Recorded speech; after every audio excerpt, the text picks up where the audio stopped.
Que le nom de notre Seigneur Jésus-Christ soit béni dans votre vie. Dieu est merveilleux. Tout ce qu'il fait est bon. En tout temps, nous le bénissons. Parce que c'est en son nom que tout est maintenu dans la vie. Amen. Amen. Prions le Seigneur. Tu es digne de louange, digne d'adoration. Merci pour ces moments précieux d'écouter encore ta parole de vie. Instruis chacun de nous au nom de Jésus-Christ. Amen. Amen. L'espérance qui purifie. L'espérance qui purifie. Nous allons lire notre texte dans 1 Jean chapitre 3, versets 2 et 3.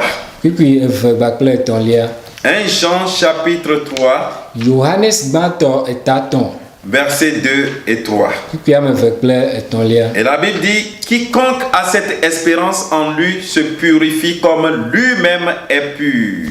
Et Bible globana amesiame ke ho mon pokpo ya di sele ya mamela akoero kwinti abale ke yento le kokwene. Je reprends le passage pour vous. Matro le nami. Quiconque a cette espérance en lui se purifie comme lui-même est pur. Amesiame ke do mon pokpo ya le ya mamela elle akoero kwinti eye. Dans le verset 2, il est dit, bien-aimés, nous sommes maintenant enfants de Dieu. Et ce que nous serons n'a pas encore été manifesté.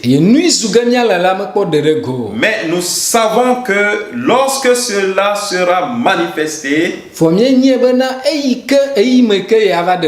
nous serons semblables à lui parce que nous le verrons tel qu'il est. Quiconque a cette espérance en lui se purifie comme lui-même est pur.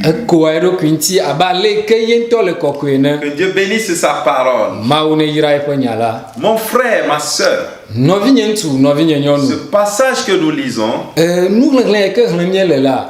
nous amène à poser deux questions. Quelle est cette espérance? Et quel est l'effet de cette espérance? À la première question, quelle est cette espérance?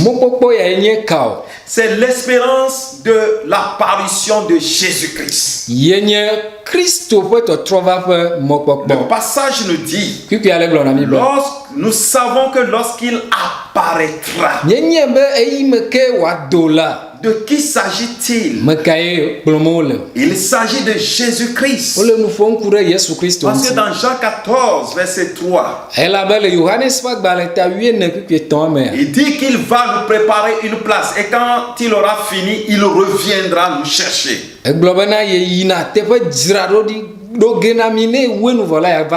Alors, il a promis. Et dans Colossiens chapitre 3, verset 4, il est dit quand Christ notre vie paraîtra. Donc ça veut dire il s'agit de Jésus-Christ qui va revenir. C'est lui notre espérance. Nous n'espérons pas que les choses vont changer dans ce monde. Elles vont s'améliorer. Non. Nous, les chrétiens, ce que nous attendons, qui est notre espérance vivante, espérance bénie, à laquelle je t'invite, toi qui n'as pas encore reçu Jésus-Christ. C'est Jésus-Christ. Il va revenir. C'est lui que nous attendons. Alors c'est très important pour vous chrétiens de focaliser votre attention sur le retour de Jésus-Christ. Nous ne sommes pas dans ce monde pour paraître le plus riche du monde.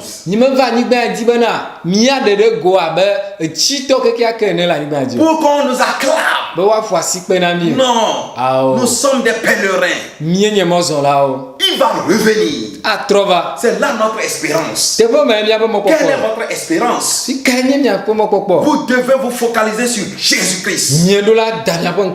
Son apparition est certaine. Nous devons l'attendre. Dans la pureté, dans la vérité, dans l'amour, dans la propagation de l'évangile, dans la consécration à sa parole. Cette espérance, c'est d'être comme lui-même. C'est d'être comme Jésus-Christ. Parce que le passage nous dit, lorsqu'il paraîtra, nous serons semblables à lui. Notre corps mortel va revêtir l'immortalité. Jésus-Christ va transformer le corps de notre humiliation en un corps de gloire. Selon Philippiens 3, verset 21. Frères et sœurs, vous qui me suivez, il est temps que je vous dise la vérité. Nous devons aspirer à être semblable à Christ. Quel doit être notre désir ardent? Pendant que nous cherchons à pourvoir à nos besoins, à satisfaire ou bien à combler nos besoins, dans cette recherche, cherchons d'abord à ressembler à Christ, à être comme Jésus, vivre comme lui, aimer comme lui, adorer comme lui, dans notre service, dans notre famille, en mission, partout où nous sommes, dans l'église locale, être comme Jésus-Christ. Ne cherchez pas à vous comparer aux autres. La comparaison tue. Ne vous ressemblez pas, ne cherchez pas à ressembler aux autres. Ressemblez à lui. Nous devons être comme lui. Cette espérance en Christ doit nous pousser à ressembler à lui. Cette apparition doit nous amener à le désirer. Quelle est cette espérance? L'espérance n'est pas seulement que son apparition, d'être semblable à lui, mais aussi de le voir. C'est de le voir. Notre espérance doit être de le voir. Oui, voir Jésus tel qu'il est. La parole de Dieu nous dit, nous le verrons tel qu'il est. Tel qu'il est. Ça me plaît ce passage. Nous le verrons tel qu'il est. Aujourd'hui, Jésus parfois se révèle à nous sous plusieurs formes. Et les gens pensent que c'est ce qu'il est. C'est des révélations. Mais un jour vient, Jésus-Christ va se révéler à nous. Il va nous amener dans son monde invisible qui est réel. Dans le royaume. Il va se révéler à nous. Les yeux de nos cœurs seront illuminés. Nous allons revêtir un corps glorieux. Et nous le verrons tel qu'il est, dans sa gloire, dans sa majesté. Frère, nous devons soupirer le voir face à face. Le psalmiste pouvait déclarer ceci. Dans Psaume 17, verset 15. Pour moi, dans mon innocence, je verrai ta face. Dès le réveil, je me rassasierai de ton image. Quelle perspective glorieuse. Même dans les malheurs, nous devons soupirer le voir. Nous devons soupirer le voir. Ce qui doit nous empresser d'évangéliser pour qu'il vienne vite. Nous pouvons hâter l'avènement de Jésus-Christ par l'évangélisation. Et quand les gens se donnent à lui, au temps convenable, il descendra. Nous devons soupirer. Après cette espérance, l'espérance vivante, l'espérance bénie, c'est son apparition.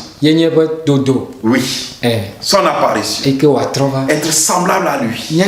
Le voir tel qu'il est, face à face. Il nous verra. Nous aussi nous le verrons. Jésus-Christ est réel. Ce n'est pas un fantôme ni un mythe. Croyons en lui. Oui, l'espérance qui purifie. Jésus-Christ, si nous voulons le voir, nous allons découvrir l'effet, c'est-à-dire le résultat, la conséquence de cette espérance. Dans la deuxième partie de ce message. Que Dieu vous bénisse. Shalom. Shalom. Amen. Amen.